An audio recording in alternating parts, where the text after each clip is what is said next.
दोस्तों ये तो हम सभी जानते हैं कि आज पेट्रोल और डीजल हमारी कितनी बड़ी ज़रूरत बन चुका है। पेट्रोल और डीजल अपने बढ़े हुए दाम की वजह से चर्चा का विषय बना ही रहता है और आज पेट्रोल के दाम इंडिया में आसमान छू रहे हैं और फिर भी पेट्रोल पंप पर लंबी लाइन लगी रहती है।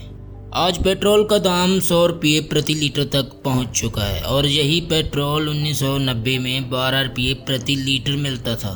आखिर पेट्रोल के दाम इतने क्यों बढ़ चुके हैं? और उसका सबसे बड़ा रीज़न ये है कि पेट्रोल और डीजल को धरती से निकालने में अरबों डॉलर खर्च हो जाते हैं और इस काम में बहुत ज़्यादा मेहनत करनी पड़ती है। धरती पर कच्चा तेल हर जगह नहीं पाया जाता, ये कुछ खास जगह में ही मिलता है और इसीलिए इसे ढूंढने में ही करोड़ों डॉलर खर्च हो जाते हैं और ढूंढने के बाद इसे निकालने का प्रोसेस भी बहुत मुश्किल होता है। ऐसा नहीं होता कि कुएं से निकाला और सीधा पेट्रोल पंप पर ही भेज दिया। इससे पहले ड्रिलिंग की मदद से कच्चे तेल को, जिसे हम क्रूड ऑयल कहते हैं, उसे धरती से निकाला जाता है और फिर रिफाइनरी में ले जाकर इसमें से पेट्रोल, डीजल, केरोसिन और भी कई ऑयल्स निकाले जाते हैं। कच्चा तेल धरती और समुंदर दोनों जगह में मौजूद है और आज के समय में इसे निकालने का प्रोसेस बहुत ही मुश्किल बन चुका है।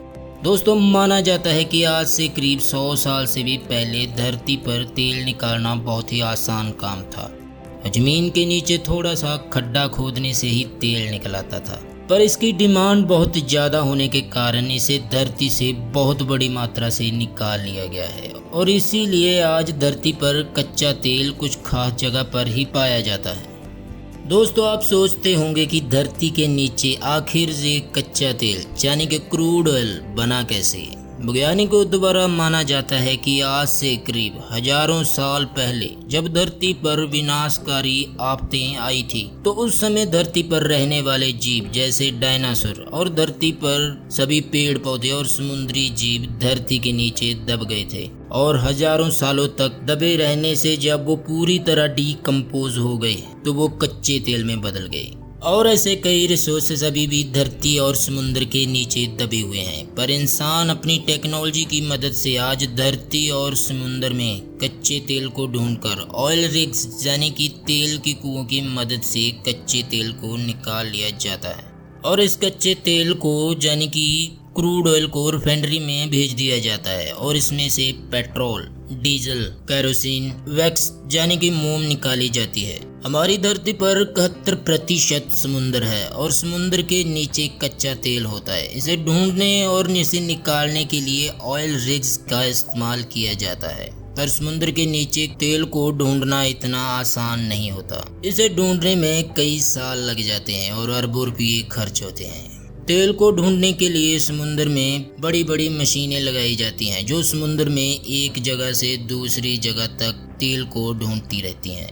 जहां पर तेल मिल जाता है वहां पर इस ऑयल रिग्स को फिट कर दिया जाता है। इस ऑयल रिग्स में 2 हिस्से होते हैं, एक तो वो जहां पर ड्रिलिंग का काम होता है, दूसरा वो होता है जहां पर काम करने वाले कर्मचारी रहते हैं और ड्रिलिंग की मदद से समुद्र के नीचे हजारों फुट तक ड्रिलिंग की जाती है और तेल तक पहुंच जाने पर उस कच्चे तेल को धरती से निकाल लिया जाता है और शिप की मदद से इस कच्चे तेल को रिफाइनरी तक पहुंचा दिया जाता है। रिफाइनरी में पहुंच जाने पर इस कच्चे तेल को बड़े बड़े ड्रमों में भर दिया जाता है और तेल को गर्म किया जाता है। फिर अलग अलग टेम्परेचर पर कच्चे तेल में मौजूद चीजें अलग अलग पाइप की मदद से निकाल ली जाती हैं। असल में जब कच्चे तेल को गर्म किया जाता है तो हमें पेट्रोल और डीजल 2 अलग अलग टेम्परेचर पर मिलते हैं।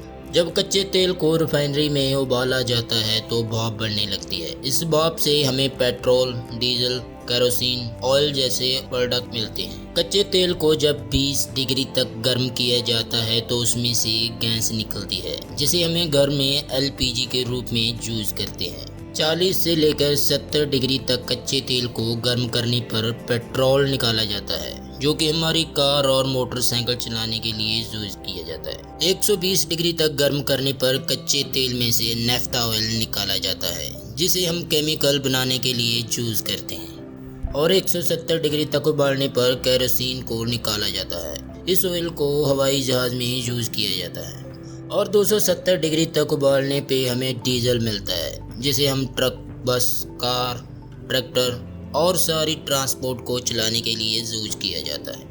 जब कच्चे तेल में से सभी ऑयल्स को निकाल लिया जाता है तो उस ऑयल की टेस्टिंग की जाती है कि कितने ऑक्टेन का पेट्रोल और डीजल निकला है। जितना ज़्यादा ऑक्टेन का ऑयल होगा उतना ही महंगा और उतना ही अच्छा माना जाता है। और इन सभी टेस्टिंग के बाद पेट्रोल और डीजल को ट्रांसपोर्ट की मदद से पेट्रोल पंप पर भेज दिया जाता है और इस प्रोसेस में अरबों डॉलरों की इन्वेस्टमेंट होती है। और इतनी मुशक्क़त के बाद इस ऑयल को हमारी गाड़ियों में डालने लायक बनाया जाता है और इसीलिए इनके प्राइस इतने ज़्यादा होते हैं। पेट्रोल और डीजल के प्राइस हर देश में अलग अलग होते हैं। इंडिया अपनी ऑयल की ज़रूरत को पूरा करने के लिए बाहर से और देशों से ऑयल मंगवाता है और ट्रांसपोर्टेशन के खर्चे बढ़ जाने की वजह से इंडिया में ऑयल इतना महंगा है।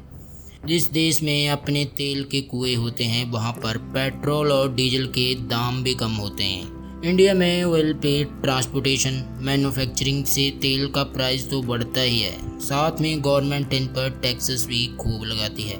इंडिया में स्टेट और सेंट्रल गवर्नमेंट मिलकर 60% से ज़्यादा टैक्स लगाती है, तभी तो इंडिया में तेल की कीमत इतनी ज़्यादा है। दुनिया भर में पेट्रोल और डीजल की डिमांड बढ़ती ही जा रही है और आज सप्लाई कम हो रही है और जिस स्पीड से हम इस ऑयल का इस्तेमाल कर रहे हैं आने वाले 50 सालों तक ये ख़त्म हो जाएंगे। और जिन देशों के पास अपने तेल के कुएं होते हैं बहुत ही ज़्यादा अमीर होते हैं, जैसे कि ईरान, कुवैत, सऊदी अरब जैसे देश, तभी तो इतने अमीर हैं। और आज सबसे ज़्यादा ऑयल इन्हीं देशों के पास है। इन देशों का एक संगठन भी है जिसे ओपेक कहा जाता है, ये सभी मिलकर ही तेल की कीमत तय करते हैं। अगर इसी तरह पेट्रोल और डीजल की कीमतें बढ़ती रही तो एक दिन ये इतना महंगा हो जाएगा कि आम आदमी की पहुंच से बाहर हो जाएगा और एक दिन ऐसा भी आएगा कि धरती पर ये पूरी तरह खत्म हो जाएंगे। और इस समस्या से बचने के लिए हमारे पास सिर्फ एक ही विकल्प बचता है, वो है रिन्यूएबल एनर्जी यानी कि सोलर एनर्जी। सूरज से हमें हर रोज फ्री में इतनी एनर्जी मिलती है और अगर सोलर एनर्जी को सही ढंग से यूज किया जाए तो हमारी ऑयल की ज़रूरत को पूरा कर सकती है। हर देश की सरकार इस रिन्यूएबल एनर्जी पर ध्यान दे रही है ताकि हमें पेट्रोल और डीजल की इतनी कीमत ना देनी पड़े। और आने वाला टाइम इसी रिन्यूएबल एनर्जी का है। अगर आज इंडिया इस रिन्यूएबल एनर्जी पर ध्यान देता है तो आने वाले समय में सुपर पावर बनने की रेस में इंडिया सबसे आगे होगा। अगर आपको हमारी वीडियो में दी गई जानकारी अच्छी लगी तो वीडियो को लाइक और चैनल को सब्सक्राइब कीजिए। मिलते हैं नई वीडियो में, तब तक के लिए टेक केयर।